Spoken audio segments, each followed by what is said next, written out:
Hello, Ryan here, aka Mac, and welcome. In this video, I go through the Squadron 42 monthly report, letting you know exactly what's going on. As always, a huge thank you to all my patrons. You guys are incredible. Thank you so much for the support. If you do enjoy my content and would like to help make it even better, from as little as $1 a month, and potentially having your referral code in my videos, like the one in the top left-hand corner, follow the link to my Patreon page below.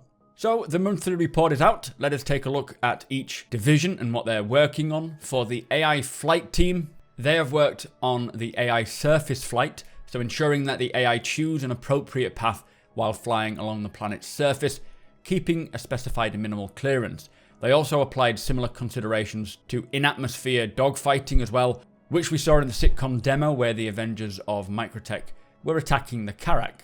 The collision avoidance system was completed, which ensures the AI don't fly into things. Hopefully this will stop the constant jousting that we sort of see with the AI and make them a little more interesting to fight against. For the AI social team, they made several improvements to path following for AI.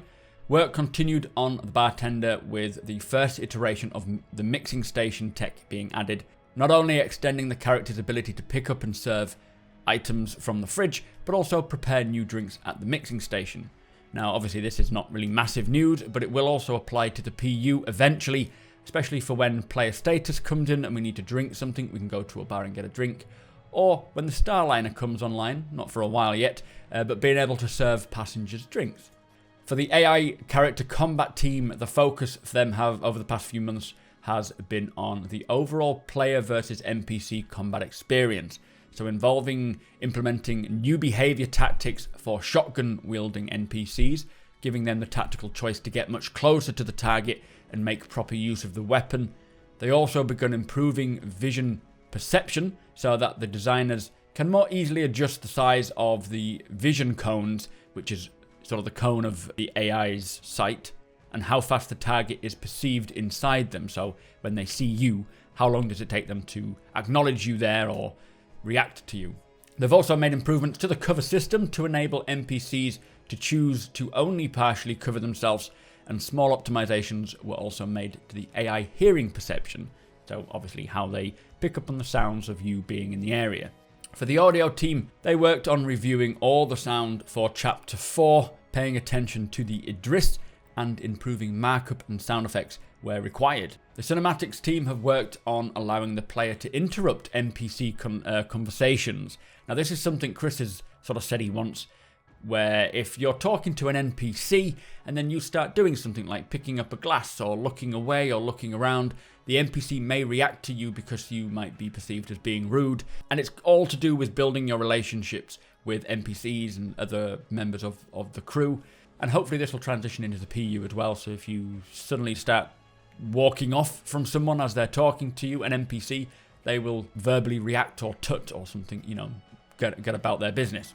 Cinematics also worked with character art and engineering to elevate character quality to the final production level. So they're using the bridge officer on the Idris as the test bed for this new skin and hair. Hopefully we get to see an example of this final production level quality soon.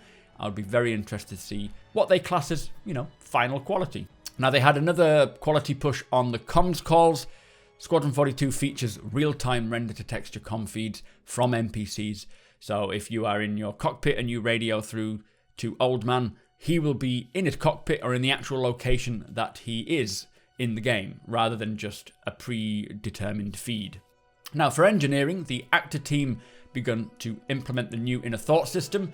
This is using the radial menu to allow all player functions to be accessed more easily, such as taking off a helmet or equipping weapons. We have seen a bit of this at CitizenCon.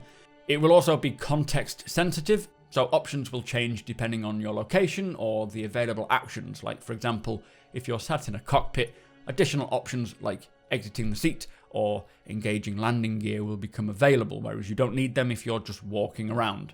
They've added a favourite section as well for commonly used commands and enabled keyboard or button shortcuts to be assigned to any command. Now this is going to be very useful for when we get it in the persistent universe, especially those wanting to roleplay.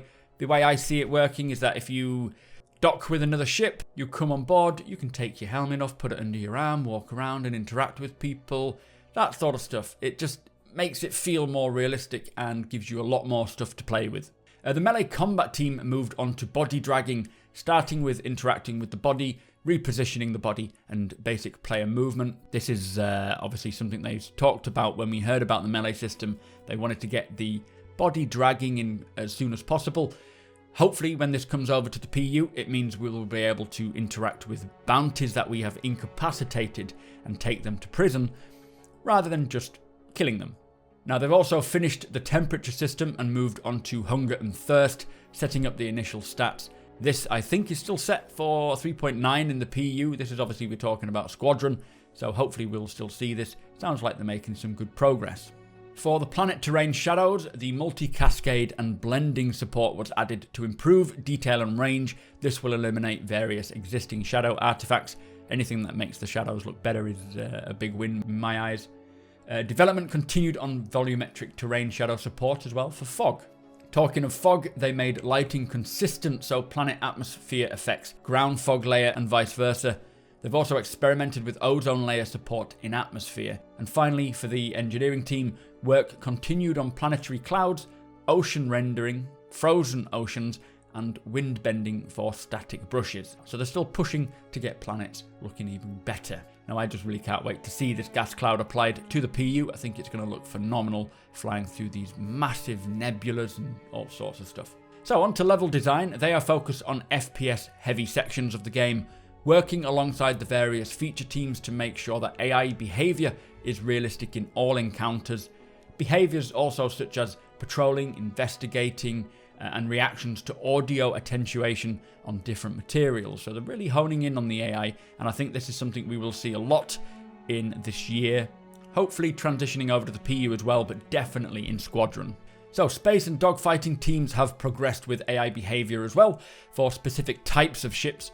Combat maneuvers are constantly being iterated on, while AI awareness of its own ship is being worked on as well. So their own ship's emissions, the remaining ordnance, component damage and such. This is all in progress now. And it's pretty exciting when you think about it. The AI knowing what is happening with their ship as it happens, it just sounds much more intelligent, and hopefully we get this quite soon. It'll make taking them on a little more challenging. And also if they have a bit of self-awareness, they might think, I'm in trouble, I am likely to die because my ship is running low, let's get out of here. Or if they know that their ship emissions are high, they could suppress them and sneak around a bit more. The team are also delivering level prototypes for some of the exotic gameplay puzzles specific to Squadron 42 that rely on underlying cortex. Not sure what this means or what sort of puzzles we will see, but it could be interesting when we come across interesting locations. Now the UI team, their main focus is in Squadron 42 was on the actor status display. This is one of the first UI elements that will hide when not in use, meaning that the screen isn't constantly cluttered with things the player doesn't really immediately need to know. I'm glad they're taking this approach so that we're not just constantly getting UI. Maybe if you get thirsty, it'll pop up with a flashing saying you need to drink something, and then it'll go away again. I would rather everything be diegetic and in-game, but I know it's going to be difficult, so we'll see how far they take that. They're also continued creating visual targets and concepts for the final look of various UI elements, including the visor the player wears throughout much of the campaign, so making sure that is as good as it can be. So, finally, visual effects. The artists have iterated on the workflow for gas clouds with several improvements coming online to improve the overall process. Anyway, that was the Squadron 42 monthly report. Some really cool stuff being worked on there, especially in the AI. It sounds like they're really getting into more depth with the AI, getting them a lot more intelligent. UI and player status, I'm looking forward to seeing more on this. It'll always hit Squadron first before they bring it over to the PU, but lo and behold, they will get there. Anyway, do let me know what your thoughts are. That was the Squadron 42 report. Make sure you hit that subscribe button for more Star Citizen content. Hit the like button as well if you do enjoy my content and love the Karak. Follow me over on twitch.tv/supermacbrothers and come and hang out and play the game with me. Big shout out to my patrons as always. Thank you for watching, and I'll see you next time.